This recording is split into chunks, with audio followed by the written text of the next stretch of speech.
Universe के बारे में हम जितना भी जानते हैं उतना कम है, क्योंकि यूनिवर्स अपने आप में ही एक बहुत बड़ा टॉपिक है।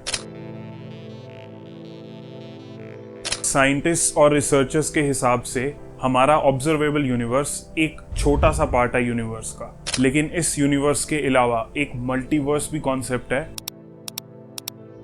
जो कि मूवीज या सीरीज में दिखाया जाता है। और तो और आजकल ये साइंटिस्ट और रिसर्चर्स में भी एक डिबेट का टॉपिक बन के रह गया है। तो आइए आज जानते हैं कि ये जो मल्टीवर्स का कॉन्सेप्ट है ये साइंटिफिकली सही भी है या फिर सिर्फ मूवीज और सीरीज की स्क्रिप्ट बन के रह गया है। मल्टीवर्स का कॉन्सेप्ट हमें ये बताता है कि जो हमारा यूनिवर्स है, यानी कि वो सब कुछ जो हम छू सकते हैं, देख सकते हैं, वो सिर्फ एक नहीं है। इंस्टेड जो हमारा यूनिवर्स है वो को एग्जिस्ट करता है बाकी और बहुत सारे यूनिवर्सेस के साथ। साइंटिस्ट और रिसर्चर्स ने मल्टीवर्स को 3 लेवल्स का बताया है। लेवल 1 में स्पेस को इनफाइनाइटली बड़ा बताया गया है, जो कि मल्टीवर्स की एग्जिस्टेंस का प्रूफ भी है।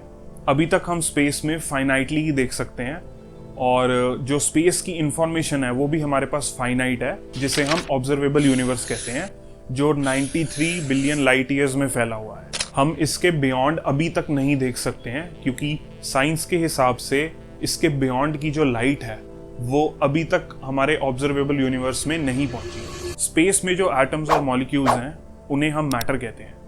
तो सपोज करिए कि ये मैटर जो है वो लेगो ब्लॉक्स की तरह है, तो हम इन लेगो ब्लॉक्स को हर बारी अलग अलग तरीके से अरेंज कर सकते हैं अनटिल जो यूनिक कॉम्बिनेशंस हैं वो खत्म हो जाए। तो नेचुरल सी बात है कि आप कॉम्बिनेशंस रिपीट करने लगोगे। साइंस में मैटर भी कुछ ऐसे ही काम करता है। अगर स्पेस इनफाइनाइटली बड़ी है और जो मैटर है उसके कॉम्बिनेशंस यूनिक हैं बट फाइनाइट हैं, तो इवेंचुअली जो यूनिक कॉम्बिनेशंस हैं वो रिपीट होंगे ही होंगे। तो प्रोबेबिलिटी के अकॉर्डिंग अगर आप किसी तरह डीप स्पेस में चले जाएं तो हो सकता है कि आपको अर्थ की एग्जैक्ट कॉपी या एक क्लोन मिल जाए, और हो सकता है कि आपकी भी एक कॉपी मिल जाए जिसमें आप ये एग्जैक्ट वीडियो देख रहे हैं। अगले लेवल यानी लेवल 2 में साइंटिस्ट ने इटर्नल इन्फ्लेशन की बात की है। साइंटिस्ट के हिसाब से बिग बैंग के दौरान जो स्पेस का एक्सपेंशन हुआ था वो इतना बड़ा और इतना रैपिडली हुआ था कि माना जाता है कि ये एक्सपेंशन स्पीड ऑफ लाइट से भी तेज हुआ था। लेकिन जो फिजिसिस्ट हैं उनका मानना था कि ये जो एक्सपेंशन है वो हर जगह सेम टाइम पे नहीं रुका है। हम इस चीज़ को एक एग्जांपल के थ्रू भी समझ सकते हैं कि अगर हम स्पेस को एक ओशन से कंपेयर करें और ये मान लेते हैं कि वो जो ओशन है वो रैपिडली एक्सपैंड कर रहा है, लेकिन कुछ एरियाज में कुछ फ्लक्चुएशंस की वजह से वो एक्सपेंशन रुक जाता है, जिससे कि उन स्पेसिफिक एरियाज में इन्फ्लेशन रुकने की वजह से जो ट्रैप्ड काइनेटिक एनर्जी होती है वो सडनली कन्वर्ट हो जाती है मैटर और रेडिएशन में। इन एरियाज के बाहर का जो स्पेस है वो अभी भी स्पीड ऑफ लाइट से भी तेज एक्सपैंड हो रहा है, जिसे साइंटिस्ट ने नाम दिया है मल्टीवर्स का, जिसमें कॉन्टिन्यूसली और एरियाज में इन्फ्लेशन रुक रही है और हर एक एरिया में एक डिफरेंट लॉ ऑफ फिजिक्स है। लेवल 3 में क्वांटम थ्योरी की बात की गई है, और यही वो लेवल ऑफ मल्टीवर्स है जो कि मूवीज या सीरीज में सबसे ज्यादा यूज होता है या सबसे ज्यादा दिखाया जाता है। क्वांटम थ्योरी में माइक्रोस्कोपिक वर्ल्ड यानी कि जो सब एटॉमिक पार्टिकल्स होते हैं उनकी बात की जाती है। 1957 में ह्यू एवर्ट नाम के एक बंदे ने ये नोटिस किया कि जो सब एटॉमिक पार्टिकल्स हैं वो अलग अलग प्रोबेबिलिटीज में एग्जिस्ट कर सकते हैं अनटिल दे आर मेजर्ड। अब ह्यू एवर्ट जी का क्या मतलब था ये हम एक एग्जाम्पल के थ्रू समझते हैं। मान लो कि एक कॉइन है और वो टेबल पे ऐसे ही पड़ा है, मतलब उसके साथ कोई एक्टिविटी नहीं हो रही है, बस वो टेबल पे पड़ा है। तो या तो वो हेड्स अप होगा या तो वो टेल्स अप होगा, राइट।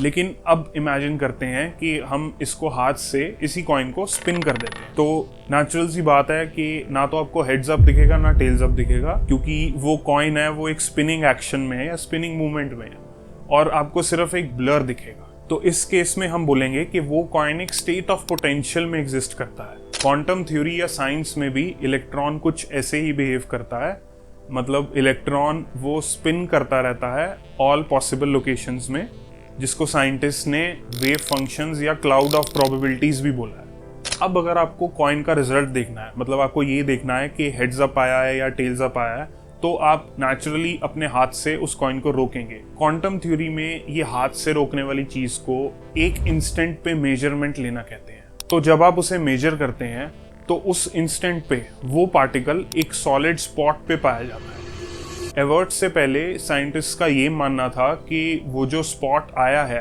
वो यूनिवर्स का एक रैंडम इवेंट था और वही एक पॉसिबिलिटी थी। उसके अलावा जो सारी पॉसिबिलिटीज होती हैं वो सारी निगलेक्ट कर दी जाती हैं या उन पे ज़्यादा ध्यान नहीं दिया जाता। लेकिन एवर्ट ने कहा नहीं, बाकी पॉसिबिलिटीज भी एग्जिस्ट करती हैं। एवर्ट के हिसाब से जब आप एक इंस्टेंट पे मेजर करते हैं तो अगर वो हमारे यूनिवर्स पे स्पॉट ए पे पाया जाता है इलेक्ट्रॉन, तो किसी और यूनिवर्स में हो सकता है कि वो स्पॉट बी में पाया जाए, जिससे कि एवर्ट के मन में ये सवाल उठा कि अगर एक क्वांटम इवेंट हुआ है तो क्या कोई पॉसिबिलिटी है कि यूनिवर्स स्प्लिट होगा। बेसिकली इस चीज़ का मतलब ये है कि जो ऑल्टरनेट रियलिटीज़ हैं वो स्पेस में कहीं दूर नहीं है, वो यहीं पैरेलली चल रही हैं या फिर हमें ओवरलैप कर रही हैं, लेकिन उनकी जो डायमेंशंस है वो अलग है। और जब कोई डिसीजन लेता है तो जो ब्रांच ऑफ रियलिटी है वो स्प्लिट हो जाती है इनटू मोर ब्रांचेस, जैसा कि हमने मूवीज या सीरीज में देखा है।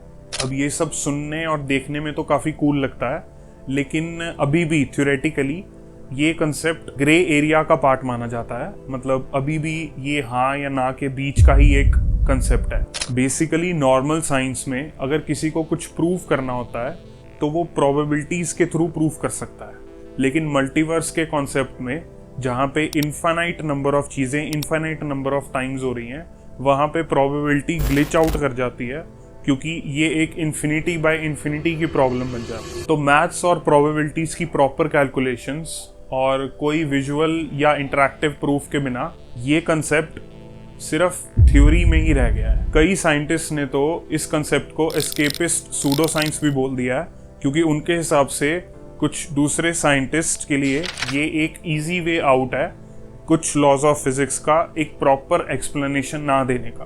तो आपको क्या लगता है कि जो हमारा यूनिवर्स है वो सिर्फ एक ओशन का एक छोटा सा पार्ट है, या फिर जो हमारा यूनिवर्स है जो कि ऑब्जर्वेबल यूनिवर्स है वही पूरा ओशन है?